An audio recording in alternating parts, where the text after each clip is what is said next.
بسم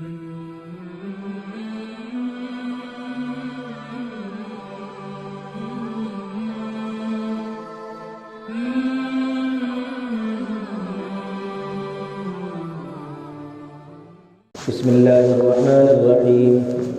تلاوة القرآن العظيم. أخرج ابن حبان في حديث طويل عن أبي ذر رضي الله عنه قال: قلت يا رسول الله أوصني، قال: عليك بتقوى الله فإنه رأس الأمر كله. قلت يا رسول الله زدني، قال: عليك بتلاوة القرآن فإنه نور لك في الأرض وذخر لك في السماء. كذا في الترغيب. قراءته صلى الله عليه وسلم كل ليلة حزبا من القرآن. وأخرج الطيالسي وأحمد وابن جرير والطبراني وأبو نعيم عن أوس بن حذيفة الثقفي رضي الله عنه قال: قدمنا وفد سقيف على رسول الله صلى الله عليه وسلم، فنزل الأحلافيون على المغيرة بن شعبة، وأنزل المالكيين قبته. وكان رسول الله صلى الله عليه وسلم يأتينا فيحدثنا بعد عشاء الآخرة حتى يرابح بين قدميه من طول القيام. فكان أكثر ما يحدثنا اشتكاء قريش، يقول: كنا بمكة مستضعفين، فلما قدمنا المدينة انتصفنا من القوم، فكانت سجال الحرب علينا ولنا، فاحتبس عنا ليلة عن الوقت الذي كان يأتينا فيه، ثم أتانا فقلنا: يا رسول الله، احتبست عنا الليلة من الوقت الذي كنت تأتينا فيه. فقال: إنه طرأ علي حزبي من القرآن، فأحببت أن لا أخرج حتى أقرأه، أو قال حتى أقضيه. فلما أصبحنا سألنا أصحاب رسول الله صلى الله عليه وسلم عن أحزاب القرآن كيف يحزبونه، فقالوا: 3 و5 و7 و9 و10 و11 و13 وحزب المفصل. كذا في الكنز. وأخرجه أبو داود عن أوس بن حذيفة بنحوه مطولا، وفي روايته: فكرهت أن أجيء حتى أتمه.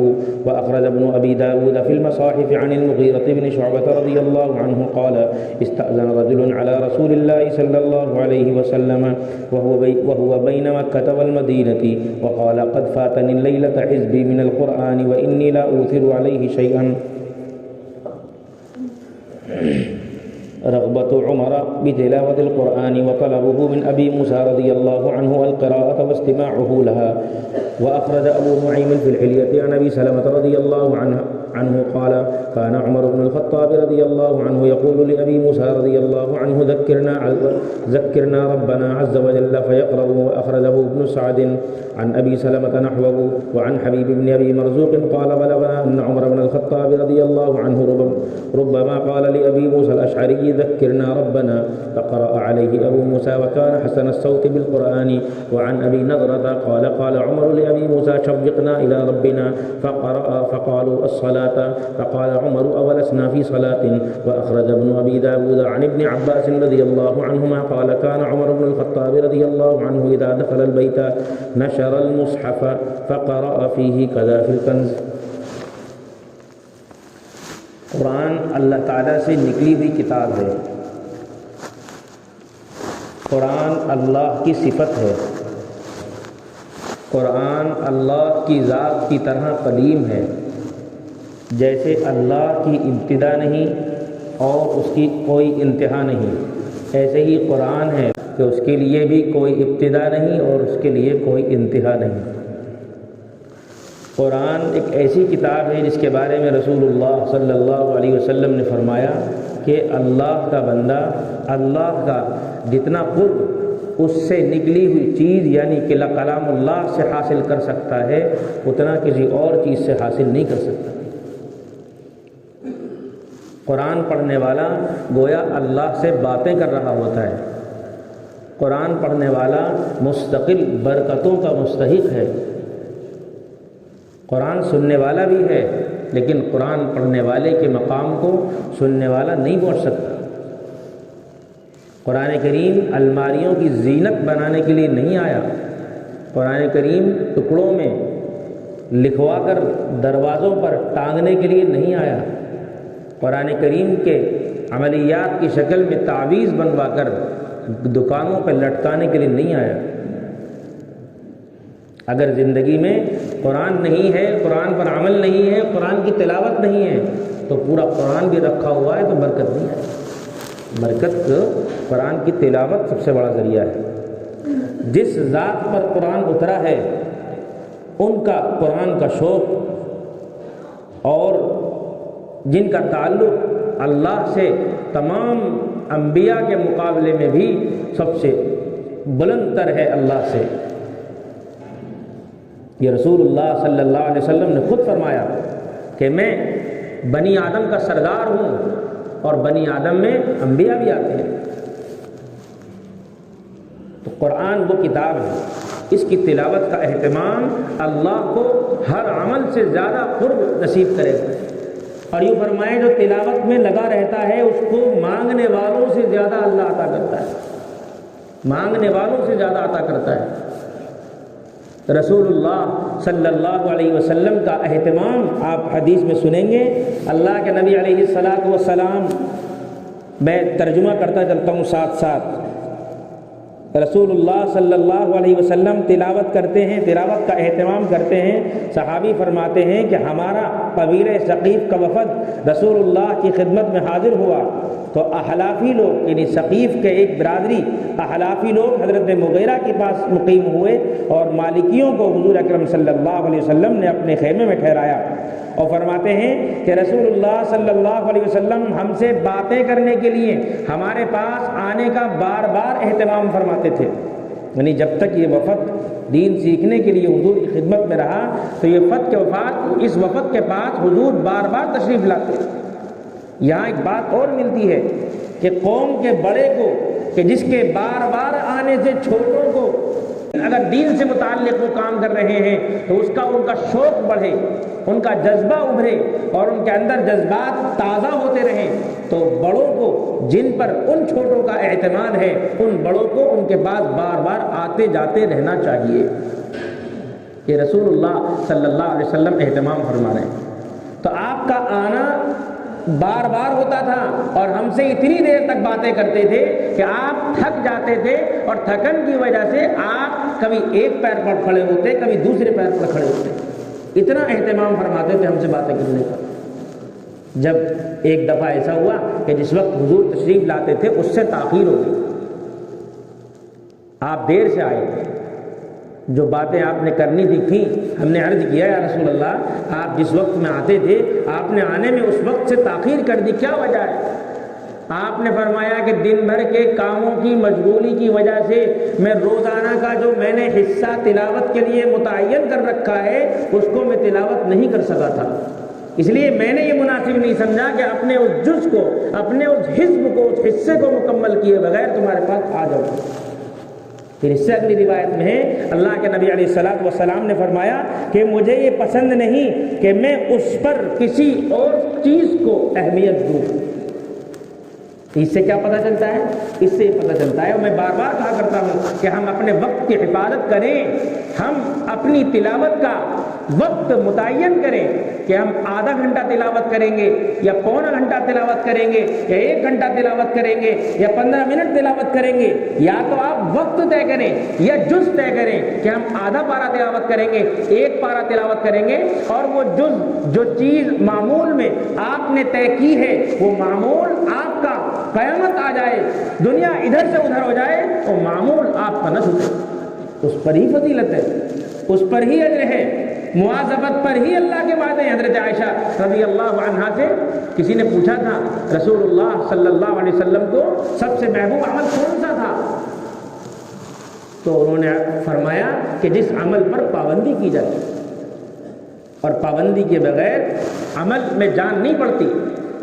جو آپ سنتے ہی نہیں کہ سورہ یاسین پڑھنے، فجر کے بعد سورہ یاسین پڑھنے سے فلاں فائدہ نصیب ہوتا ہے، سورہ واقعہ مغرب کے بعد پڑھنے سے فلاں فائدہ نصیب ہوتا ہے، چاشت پڑھنے سے رزق میں برکت آتی ہے، اور اشراق پڑھنے سے یہ فائدہ نصیب ہوتا ہے، وغیرہ وغیرہ فائدوں کا ہمیں علم ہے ہی، اور نہیں علم ہے تو کتاب میں پڑھنے مل جائے گا۔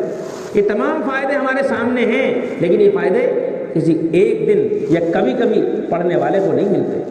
نماز پڑھنے کا ثواب اپنی جگہ، لیکن عمل پر جو وعدہ اللہ کے نبی علیہ الصلوۃ والسلام نے فرمایا، کوئی بھی عمل ہو، یہ تو میں نے اعمال کے نام لے دیے، ان کے علاوہ کوئی بھی عمل ہو، تسبیحات ہوں یا دعائیں ہوں یا وظائف ہوں یا اللہ کا نام ہو، کوئی بھی تسبیح ہو، تلاوت قرآن پر جو فضائل رسول اللہ صلی اللہ علیہ وسلم نے بیان فرمائے کوئی بھی ہو، ان پر جو فائدہ حضور نے بیان فرمایا وہ فائدہ پابندی کرنے والوں کو ملتا ہے، کبھی کبھی کرنے والوں کو نہیں ملتا۔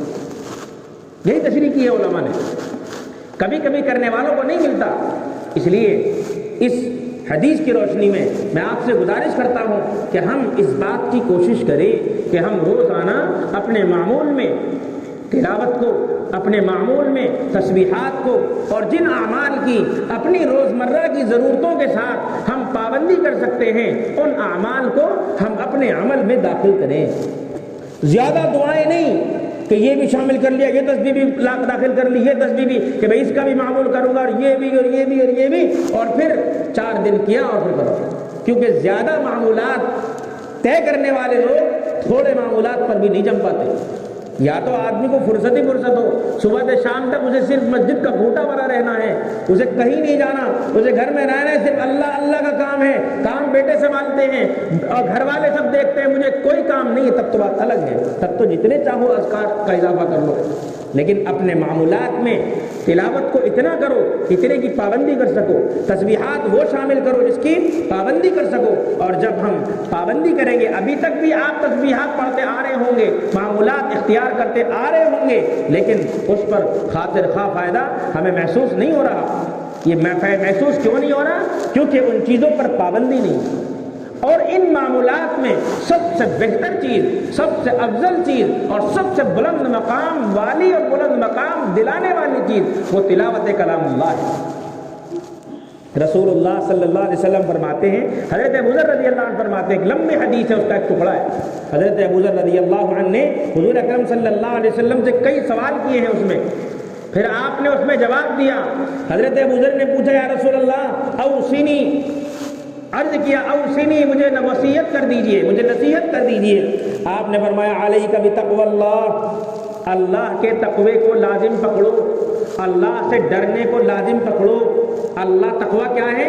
جن کاموں سے روکا ہے ان کاموں سے رکنا، اور جن کاموں کا حکم دیا ہے ان کاموں کو کرنا۔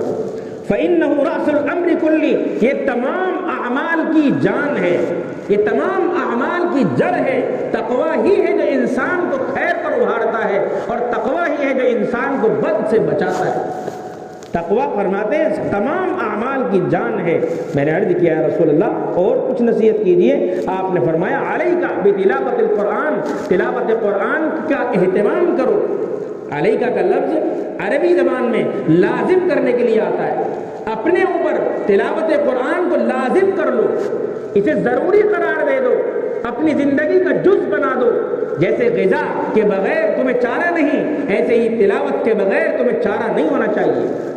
یہ رسول اللہ کے معمولات میں نے آپ کو بتا دیا۔ کیا فرماتے ہیں؟ فَإِنَّهُ نُورٌ لَكَ فِي الْأَرْضِ، یہ قرآن کی تلاوت تیرے لیے زمین میں روشنی ہے۔ اس اعتبار سے یہ تجھے گناہوں سے بچائے گی، یہ تجھے اللہ کا قرب عطا کرے گی، یہ تیرے دل سے دنیا کی عظمت کو نکالے گی، یہ تیرے دل میں دنیا والوں کی عظمت کو نکالے گی اور تجھے اللہ کے قریب کرے گی۔ روشنی ہے، روشنی میں ہی انسان خیر کا راستہ تلاش کرتا ہے، ورنہ اندھیروں میں بھٹک جاتا ہے۔ آپ نے فرمایا یہ روشنی ہوگی تیرے لیے تلاوت، دنیا میں بھی اور آخرت میں بھی۔ وَذُكْرُ لَكَ فِي السَّمَاءِ، اور آخرت میں تیرے لیے یہ تیرا بڑا ذخیرہ ہوگی کہ جس کی برکت سے تو اللہ کا قرب حاصل کرے گا، جس کی برکت سے تو اللہ کی طرف سے آنے والے فائدوں کا مستحق بنے گا، جس کی برکت سے تو اللہ کے انعاموں کا مستحق بنے گا۔ اللہ ہم سب کو عمل کی توفیق عطا فرمائے۔ ایک اور حدیث ہے جو سنا کر بات ختم کرتا ہوں۔ ہمیں قرآن کریم کی تلاوت سننے کا بھی شوق ہونا چاہیے۔ اگر ہم قرآن پڑھنا جانتے ہیں، اپنے معمول کے مطابق قرآن پڑھا اچھی بات ہے، لیکن اچھی آواز سے، اچھے لہجے سے، اچھے انداز میں قرآن پڑھنے والوں سے قرآن کی تلاوت کی گزارش بھی کر لینی چاہیے۔ اور آج کل تو موبائل ہے، موبائل میں اچھے قاریوں کی قرآن کی تلاوت آپ نکالو اور اسے سنو۔ کیوں؟ اس لیے کہ اچھی آواز دل میں الگ اثر کرتی ہے۔ اس لیے اللہ کے نبی علیہ السلام نے فرمایا آواز کو بناؤ، لہجے کو بناؤ، عمدہ انداز میں پڑھو قرآن کو۔ کیوں؟ اس لیے کہ اچھی آواز میں پڑھے جانے والے تلاوت پر اللہ کی توجہ زیادہ ہوتی ہے۔ اس لیے حضرت عمر رضی اللہ عنہ کا معمول تھا کہ حضرت عمر رضی اللہ عنہ حضرت ابو موسیٰ اشعری رضی اللہ عنہ سے فرمایا کرتے تھے کہ ہمیں ہمارا رب یاد دلاؤ، ہمیں ہمارا رب یاد دلاؤ، تو وہ قرآن کریم کی تلاوت فرماتے تھے۔ لکھا ہے کان حسن الصوت بالقرآن، وہ قرآن کو بہت عمدہ لہجے میں اور بہت مزے لے کر پڑھتے تھے۔ اللہ ہم سب کو عمل کی توفیق عطا فرمائے، اور اللہ ہم سب کو زیادہ سے زیادہ قرآن کریم کی تلاوت کرنے کی توفیق عطا فرمائے۔ اللہم انت السلام ومنک السلام تبارک یا ذا الجلال والاکرام۔ اللہم صل علی سیدنا محمد وعلی آل سیدنا محمد وبارک وسلم۔ اے اللہ ہم سب کے گناہوں کو معاف فرما، ہم سب کے اس بیٹھنے کو قبول فرما، ہم سب کے دین کی ہر مجلس کو قبول فرما، ہمارے دلوں میں ایمان کو راسخ فرما۔ اللہ ایمان کے مطابق ہمیں عمل کی توفیق عطا فرما، ہم سب کا خاتمہ ایمان پر فرما، ہماری تمام نیک نیتوں کو قبول فرما۔ یا اللہ ہر ایک کی ہر ضرورت کو غیب سے پورا فرما، ہر پریشان حال کی پریشانی کو دور فرما، ہر بے روزگار کو روزی عطا فرما، اور یا اللہ ہر قرض دار کو قرضے کی ادائیگی کی شکلیں پیدا فرما۔ یا اللہ ہر ایک کی ہر جائز تمنا پوری فرما، تمام بیماروں کو شفا عطا فرما، تمام مرنے والوں کی مغفرت فرما، ہم سب کو قبول فرما، ہماری دعاؤں کو اپنے کرم سے اور اپنے نبی صلی اللہ علیہ وسلم کے صدقے میں قبول فرما۔ جزا اللہ تعالی عنا محمد ما هو اہلہ، صلی اللہ تعالی علی خیر خلقہ محمد وآلہ وصحبہ اجمعین برحمتک یا ارحم الراحمین، آمین یا رب العالمین۔